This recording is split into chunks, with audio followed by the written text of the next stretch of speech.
Oh,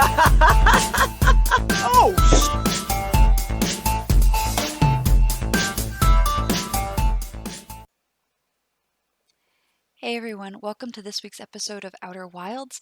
This one's going to look just a little bit different because I realized that I was so focused on trying to make sure that I was making good content for you guys that I was leaving bits and pieces unexplored on every planet, and then I found myself in a place where I had enough bits and pieces unexplored that I wasn't able to put the plot together, and I was actually missing pieces. But for me to go and find all those nooks and crannies and discover them was going to be like 30 more episodes of Outer Wilds, and that isn't necessarily good content for you. So, what I've done the next couple episodes you're going to see is me doing that exploring. I've gone out and I've done it. I have taken the time, and it's like 7 or 8 hours of footage at this point. And I've gone and gotten those pieces, and then I'm going to cut out everything that isn't plot relevant, that doesn't actually move the plot along, or isn't a vital discovery for what will eventually happen in the plot, I think. And this episode's going to be that. And it's the bits and pieces. So I'm going to label what I'm finding and where I'm finding it. So you guys are able to see me finding it and we're able to move forward in the plot. But we're going to have a couple episodes where I'm just kind of wrapping up these loose ends. And then we'll finally have the episode where we end this thing. Assuming I can do it, because at this point of recording, I still haven't actually gone and done that. So we'll see what happens. But enjoy this episode of Outer Wilds.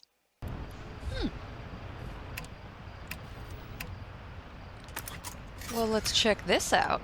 So I have landed inside a really tall crater on my own planet. Tall crater. It's a mountain thing with a crater in the middle. Mining site 2B. So clearly the Nomai did stuff here. I was just flying along, flew over this looking for the Addle Rock, trying to figure out how to get there, and discovered this. And saw a landing pad in the middle of it. I was very surprised, very excited. So, this is very dark. Bones? Oh, Kelsey, you have a flashlight. Use it.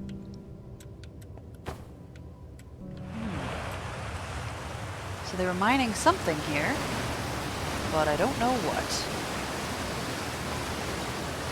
And I forgot to put my pack on, because I was like, oh hey, I don't need it here. But if I need to jump around at all, I might want it. So I'm going to run back real fast. Okay, we've got boxes. We've got ore.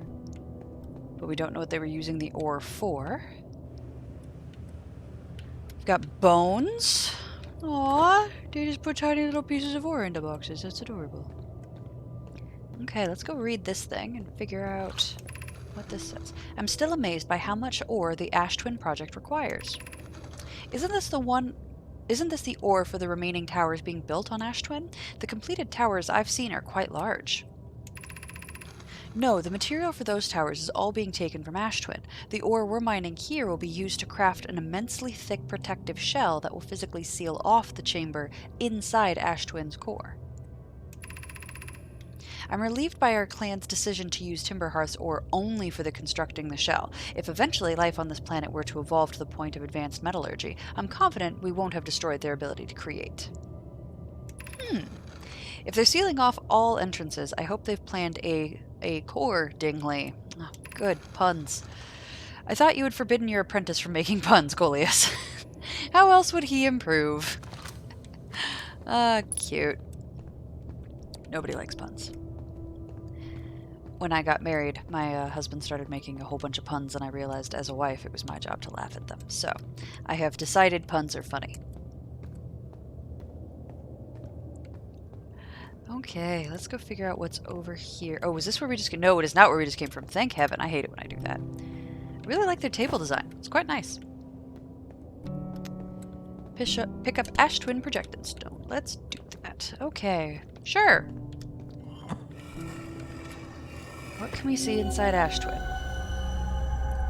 Okay, so this is what we normally see. I don't normally see that, though. That's either a glitch or there's something being revealed there. We've got a bunch of masks. We've got a whirling dervish. That's it. That's all we can really see. I don't love how useless the Ash Twin projection stones are. Like, I just don't have an idea of what I'm trying to see. My gratitude for the latest shipment, Onyo? Onyo? Whatever. This ore should be the last we'll need for the Ash Twin project. This is exciting news. Can I offer an extra set of eyes for this final check, specifically mine? If my work here is complete, I'd be delighted to help. I think I should read the orange one first. Once we've finished the shell that seals off the central chamber, we'll check to ensure there are no longer any physical entrances. Rami and I will be checking the interior and then the exterior for cracks. Our final safety check. Okay. So he wants to go help with that. We'd be grateful if you would. The more eyes, the better, as the smallest flaw or opening in the shell that protects the Ash Twin project could lead to a disaster. Uh-huh. That's concerning. So the reason I can't see anything is specifically because they shut everything off, so I can't see anything. Brilliant.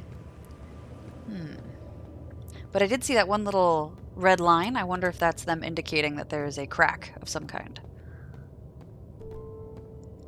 Alright, that's where we came from. That's what we've already read. Let's go this way. This is just going to take me... This is where I was trying to go. That's everything there is to see here, isn't it?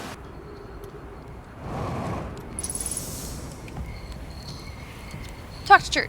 Good news with you. Hello. I take it it's your first launch went well, then? Welcome to the Hourglass Twins. Mind the sand now. What are you up to? Hornfels asked me to update our star charts, so I'm out here observing. This is one of the best places in the solar system to spot astronomical events, you know? What's weird is, I've actually seen a couple of supernovae today. Usually I'd be fortunate to see just one. Keep an eye out or two on the stars and maybe you'll spot one yourself. Tell me, what can I do for you? Where should I explore here? To be honest, I haven't left this lake bed. I don't mean to brag, but I'm really quite good with the little scout, so I've been taking pictures of everything from right here in my campsite. Have you seen the old shipwreck on the shipwreck site on the Ember Twins South Hemisphere? The one shooting a bright beam of light into the sky? It's not one of our own crashes, surprisingly enough. This one's a Nomai ship. You'll find Nomai ruins across the Twins, but strangely, not a single settlement. Believe me, if there was one to see, I'd have seen it with my little scout. So where did they live? Not on the surface, clearly. The Ember Twin is full of cave systems, though, so maybe the answers lie underground? Tell me, what can I do for you? I found something. Please, do tell.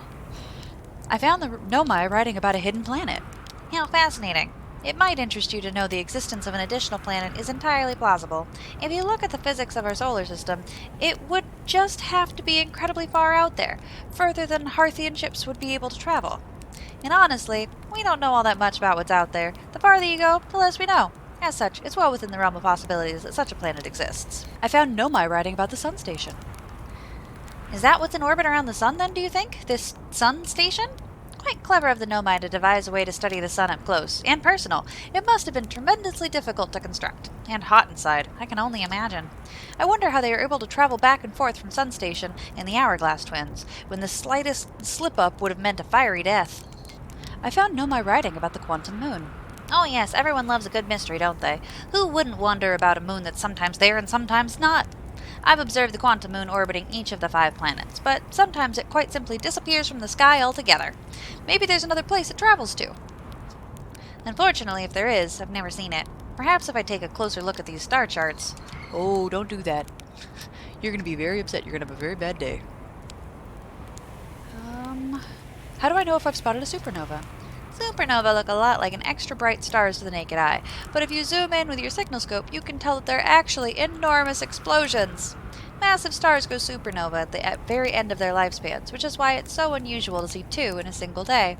I wonder if some of these stars are older than we realized. Just saying hi. Watch out for falling sand, okay? I've had to dig myself out once or twice, and that's just not half as fun as it sounds. Okay.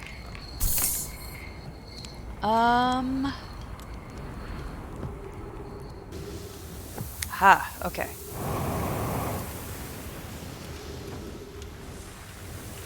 This is a rock. There are more rocks. There's a rock. That's a stepping stone rock. Land on the rock. There's another rock. Brilliant. There's another rock.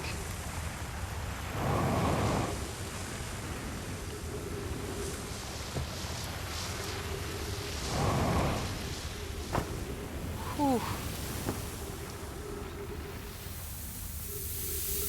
Oh, please don't suck.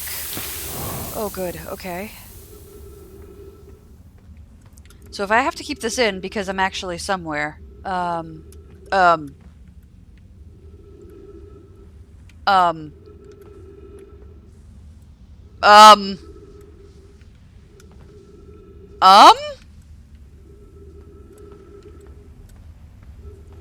um,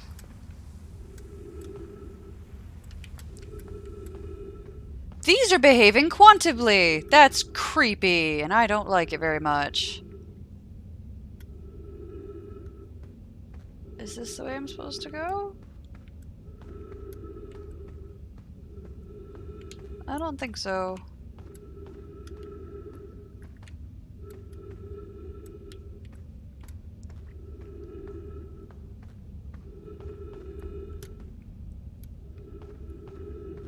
Oh boy.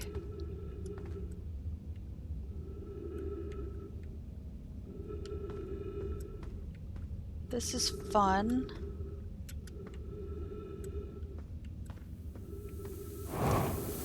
So I'm not talking because I didn't think this was gonna get me anywhere. I figured I'd die before anything happened, but then I got here, and I don't...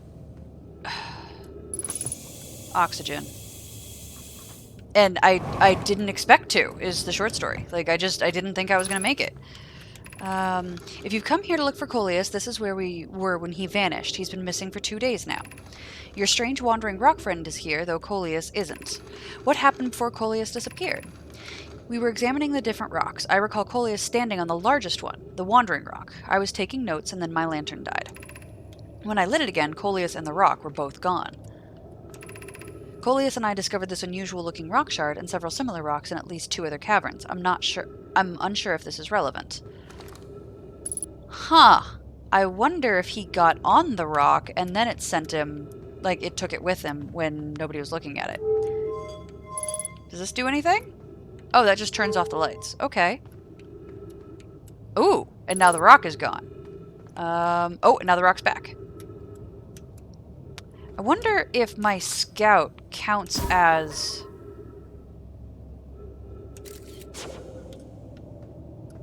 like, something viewing the rock.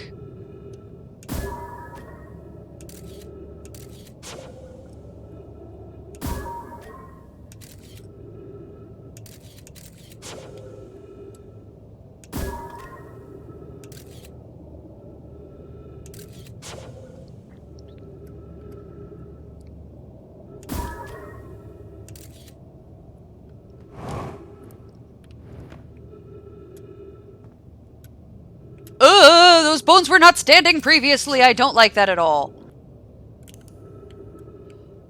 We're not in the same place. We are not even slightly in the same place. Okay, well, that's gone. So, that's great. How curious. This rock took me with it to a new location. I wonder why this happened. So this is Coleus saying this, so we know that he stood on the rock and then came here. Curious, but also alarming. This new cave appears to lack an entrance or exit. Also, the rock that brought me here disappeared while I wasn't watching. The wandering rock has returned. Never before have I been so delighted to see a sedimentary specimen. I wonder if I myself became quantum briefly when the rock carried me here. This seems the clearest explanation. Hypothesis. If the rock can bring me here, it can also carry me out. My hypothesis was correct. I can travel on this rock as long as I'm not observing my surroundings, meaning I must be in complete darkness. I'm going to bring my mentor here to see this. Meloria is here now too. We theorize when a conscious being is in contact with a quantum object and ceases to act as an observer, explaining the need for darkness, the being can become entangled with that quantum object, and they move together. Friends, Coleus and I have discovered a new quantum rule. He has also promised me he'll never vanish again, and even if he does learn something useful from it. Ah, I love it. Okay, so now we have to get back on the rock. I'm observing you. Do not disappear. Gosh, it's so pretty. I really like the look of this rock. And? Are we back in the... We are! And that freaking thing is... Dibbity. Okay. Go back and look. One of these skeletons was standing when I moved. It is now not standing as it was previously. The skeletons are wonky motherfuckers. I am so uncomfortable. I am so uncomfortable near these things. Okay, let's refill our oxygen. Let's keep our eyes on the freaking skeletons. Not insane, right? There was a... Yep! That skeleton is standing. Hey, bitch! Wanna go?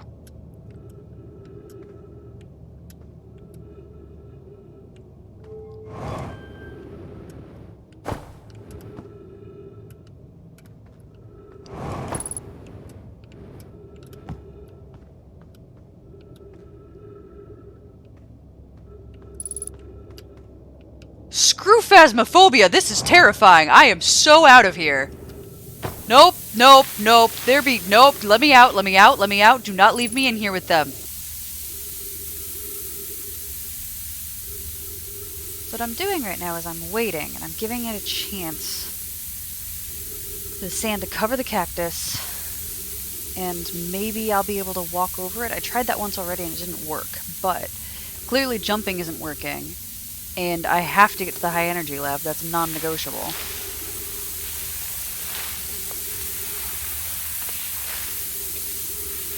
So, we're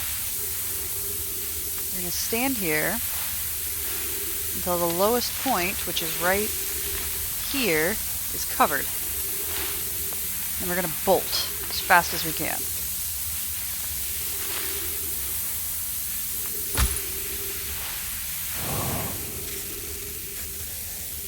Run!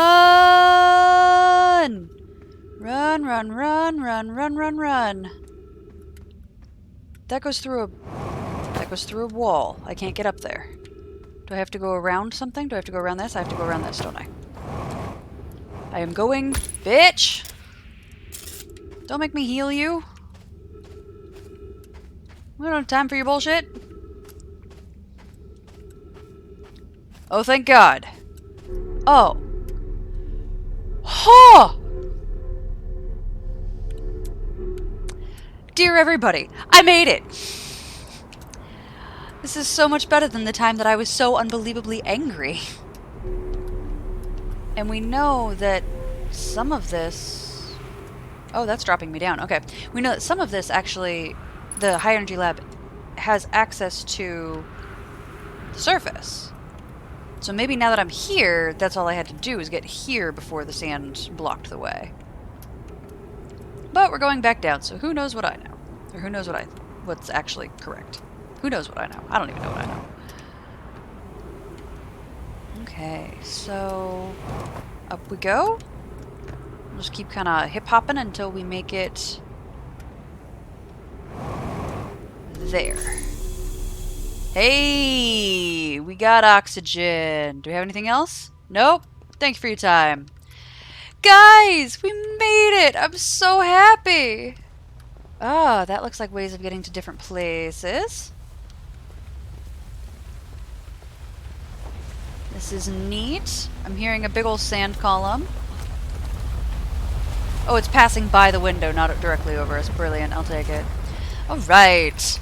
Records show Nomai arriving at the warp receiver on Brittle Hollow very slightly before departing from the Whitehole Station. Rami and I are devising an equipment to test if this is a real phenomenon or a simple machine error.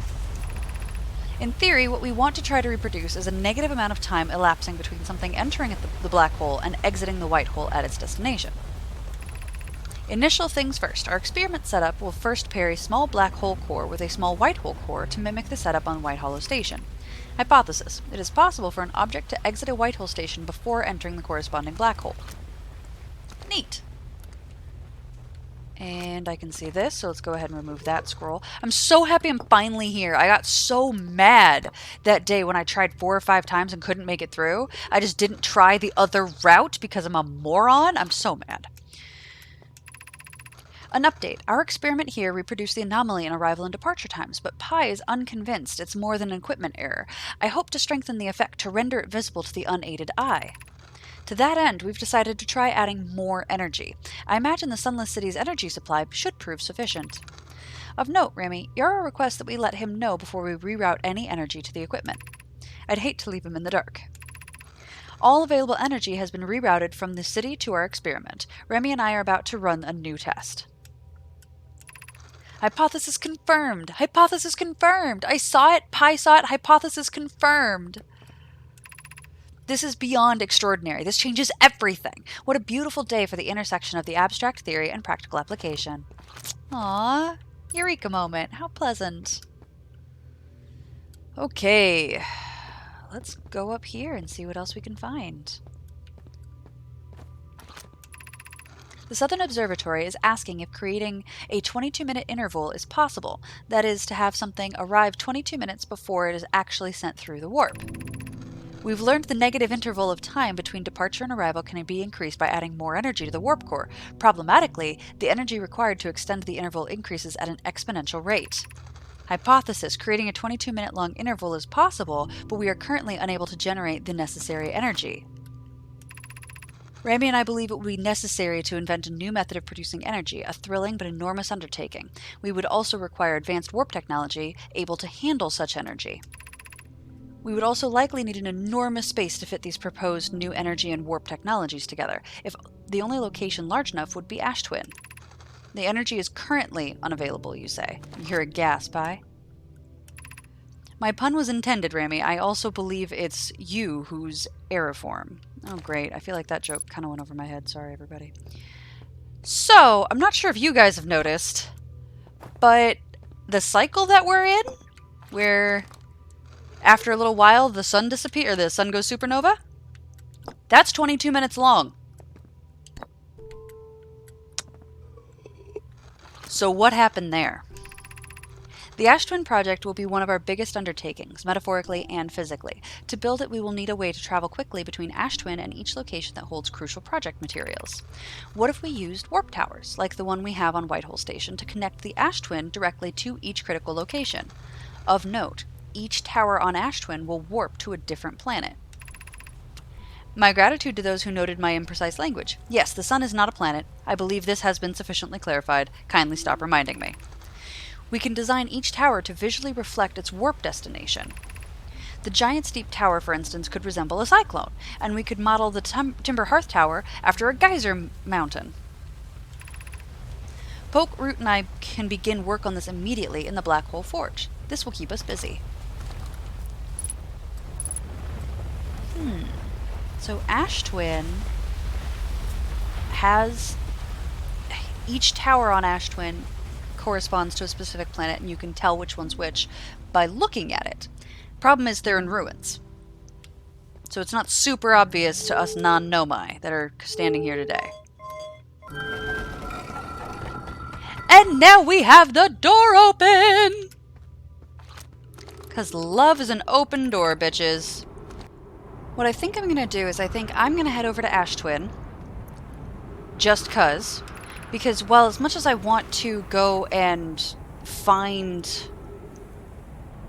like the other things that are in the Sunless City, I think the sand's probably covered all of those to the point where there's nothing I can see anymore, and I don't really feel like wasting my time getting all the way back down there. Instead, I will just go down there on a different turn around the sun, a different cycle. Towers are all along the equator right when where this passes over. So, I'm just going to follow this. Because we've got two towers right here that would take us different places. This one looks like a cyclone. Did you guys see that? That one looks like a cyclone. So, this is the one that will take us to Giant's Deep. I am so pleased. We discovered so much!